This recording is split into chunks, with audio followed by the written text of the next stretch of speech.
না এডিটর তো আমাদের এখানে বসে, হ্যাঁ আমাদের যিনি হেড ছিলেন উনি ছিলেন ওই পাশে, তো এই ওই পাশ থেকে খুব জোরে শব্দ টব্দ হয়তো উনি বাইরে ডিফেন্ডের জন্য গেছে যে বাইরে কী অবস্থা থাকে।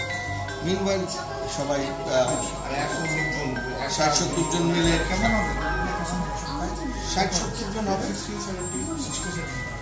কিন্তু আপনাদের যে সিকিউরিটি, আপনারা যেটা বলছেন যে শুধুমাত্র অন্য কারণে সিকিউরিটির কারণে আপনারা কিছু এক্স্যাক্টলি, কিন্তু আপনাদের সিকিউরিটি অনেক না আমাদের সিকিউরিটি তো ছিলই, আমি বললাম, এবং they are arm, they with arm, so at least 10 জন তো ছিলই আর্ম ফোর্স।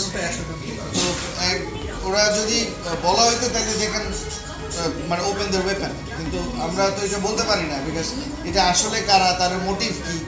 কারণ একটা অ্যাক্সিডেন্ট হয়ে গেলে, একটা প্রাণহানি হয়ে গেলে তখন ওটা ব্লেম গেম খেলবে তারা, তাই না? জি স্যার।